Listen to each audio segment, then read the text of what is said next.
Most people spend their entire lives waiting for the right moment, the right feeling, the right wave of motivation to hit them before they do anything. And that's exactly why they never move. This idea that you need to feel ready is one of the biggest traps that keeps 98% of people stuck. They wake up hoping that today something will feel different, that some spark inside them will finally push them to start. But days become weeks, weeks become years, and the moment never comes. Because motivation isn't a feeling you wait for. It's a habit you create through action. Think about it. The human brain is wired to avoid anything that feels uncertain, uncomfortable, or unfamiliar. So when you're about to do something new, start the business, go to the gym, make that call, make that change, your mind will immediately say, not now, later, tomorrow, maybe next week. And the 98% listen to that voice. They believe the lie that the discomfort is a sign to stop. Instead of recognizing it as a sign that they're moving in the direction of growth, they allow hesitation to become a lifestyle. They wait, they delay, they procrastinate. And the saddest part, they genuinely believe that they're going to act one day. They don't realize they've already lost the moment. But the top two, the people who actually succeed, they operate differently. They know motivation is unreliable. They know it disappears the second things get hard, so they don't count on it. Or meant you stop living like everyone else and start living like someone who actually wants more. So if you want to join that too, stop waiting for motivation to save you. It's not coming. You're the one who has to save yourself. You're the one who has to break the cycle of overthinking and procrastination. You're the one who has to interrupt that moment of hesitation and move before your mind talks you out of it. It doesn't need to be big, it just needs to be immediate. A small action, a single step, a decision that says, I'm done waiting. Because the second you take that step, you've already separated yourself from the majority. You've already stepped into the mindset of those who succeed. And once you experience what it feels like to act without waiting for motivation, you'll realize you never needed it in the first place. Most people don't fail because they're incapable. They fail because they rely entirely on their habits, even when those habits are quietly destroying their potential. The truth is, your life is built on what you repeatedly do, not what you occasionally dream about. The 98% wake up every day and repeat the same patterns. Scrolling instead of studying, wishing instead of working, planning instead of practicing. They follow routines that lead them nowhere, yet they expect their lives to magically improve. It doesn't work that way. Your habits are the foundation of your future, and if you don't intentionally build them, they will unconsciously break you. On the other hand, the top two don't rely on habits alone. They build systems. Systems are the structures that keep you consistent, no matter how you feel. A system is a morning routine that sets your brain up for focus. A system is a specific time blocked every day for your goals. A system is removing distractions so you don't have to use willpower every 5 minutes. Systems make success predictable. They make progress automatic. They make discipline easier because they eliminate the need for constant decision. The 98% rely on willpower, which is the weakest and most unreliable resource a human has. You wake up tired, willpower drops. You had a stressful day, willpower disappears. You're in a bad mood, willpower doesn't show up at all. And every time willpower fails, your habits take over. And if those habits aren't aligned with your goals, you slip backward without even realizing it. This is why people stay stuck. They don't fail in big dramatic moments. They fail in the tiny, silent, daily decisions that feel insignificant but ultimately shape everything. But the two understand something powerful. Don't rely on willpower. Design your environment to support the person you want to become. They know success is not about being perfect. It's about being consistent. And consistency comes from systems that remove friction and make the right choice the easy choice. They put their running shoes by the door. They keep their phone in another room while working. They write tomorrow. W's plan before going to bed. They create rituals that take the thinking out of doing. This is why the two rise faster and further. Their systems support their goals. So even on days they feel unmotivated, uninspired, or exhausted, their environment pulls them forward. They don't need to feel like working. The structure they built nudges them into action. It becomes easier to stay on track than to fall off. Their lives aren't chaotic, they're intentional. Everything has a purpose. Everything supports the vision they're building. Meanwhile, the 98% live by habit loops that trap them. They check their phones first thing in the morning, triggering comparison and distraction before the day even begins. They keep saying they'll start tomorrow, but tomorrow looks exactly like today. They don't create systems to protect their time, so everything distracts them. They want results, but their daily routine is built for stagnation. The difference is so small, but so powerful. Systems create results. Habits create repetition. And you have to ask yourself, what am I repeating? The 98% let these opinions weigh so much that they become prisoners in their own lives. They choose comfort over courage, safety over grow. They play small because being invisible feels safer than being criticized. But the two, they think differently. They don't fear judgment. They fear regret. They understand that criticism lasts seconds, but regret lasts a lifetime. They don't shrink themselves because someone might talk.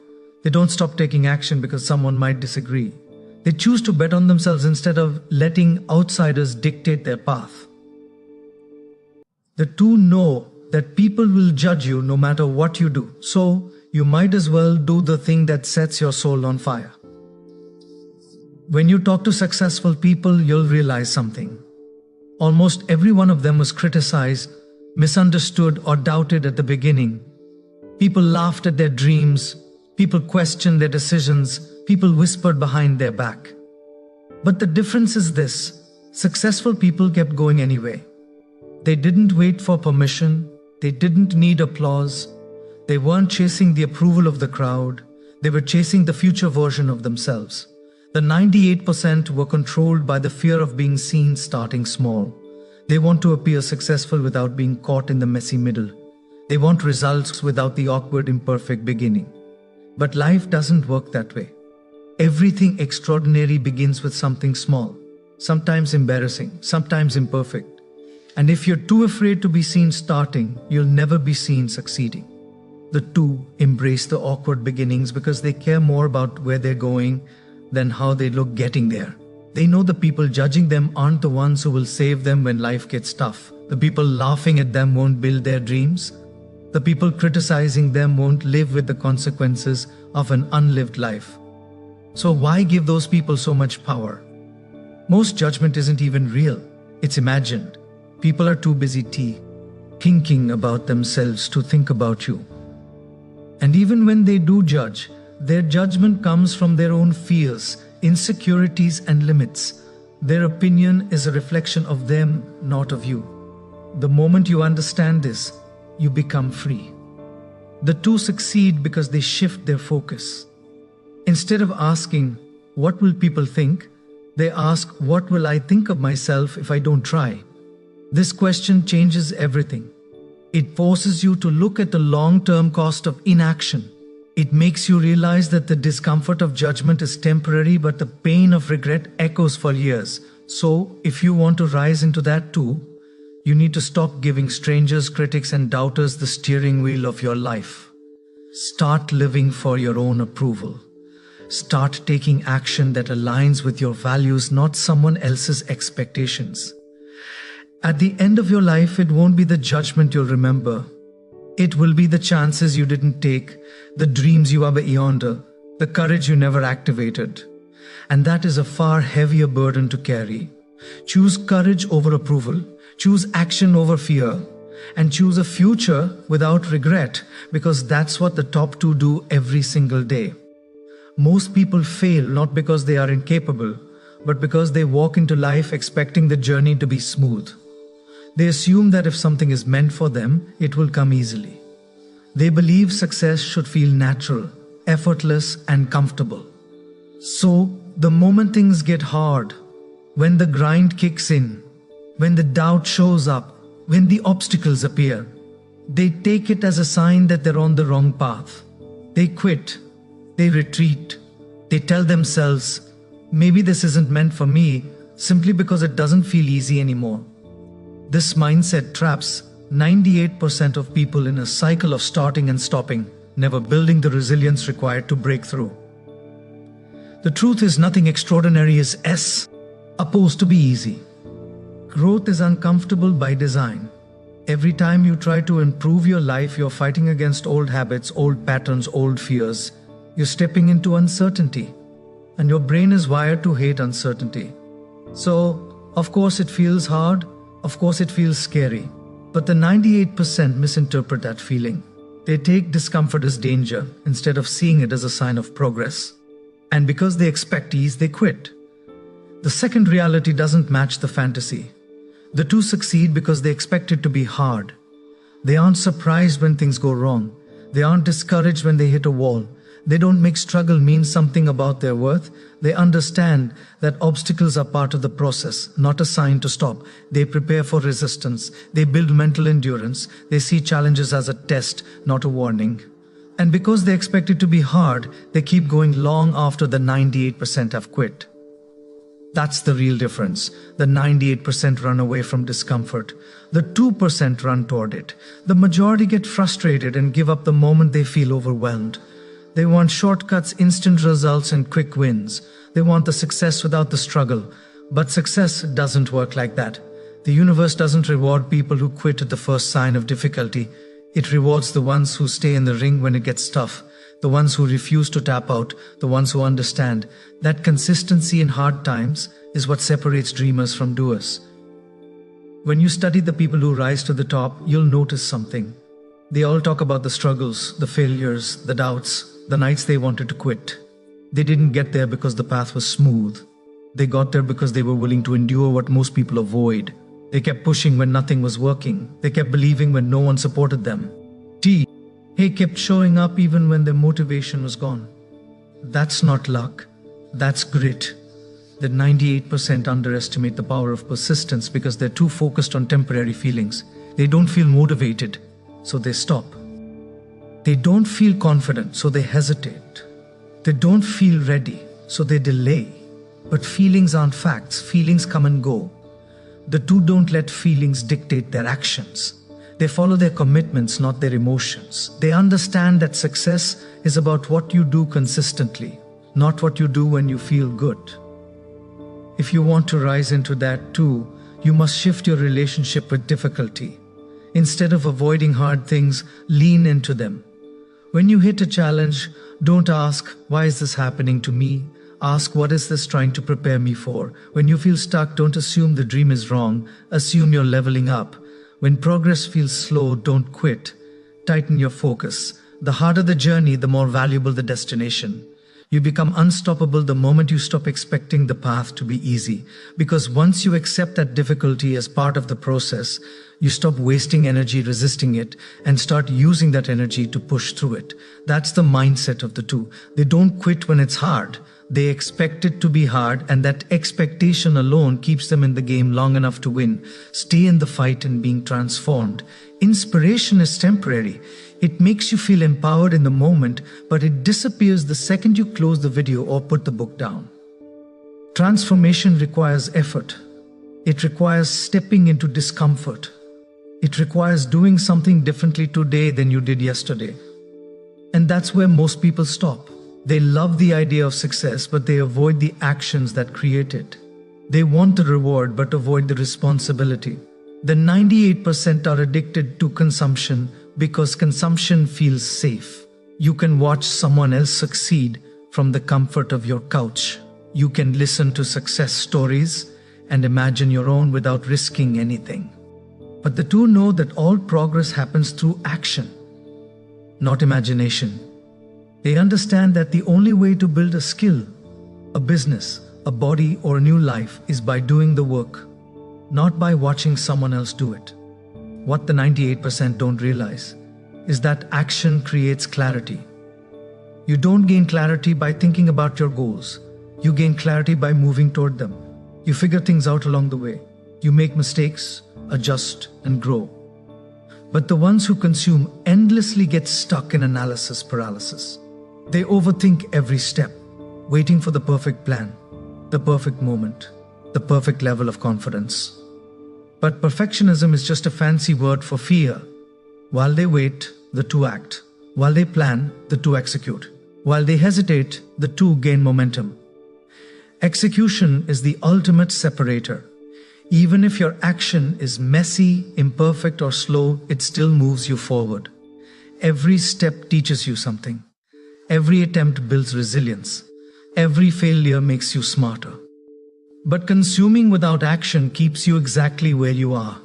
It gives you the illusion of progress while secretly stealing your potential. If you want to be part of the two, you must shift your identity from a consumer to a creator.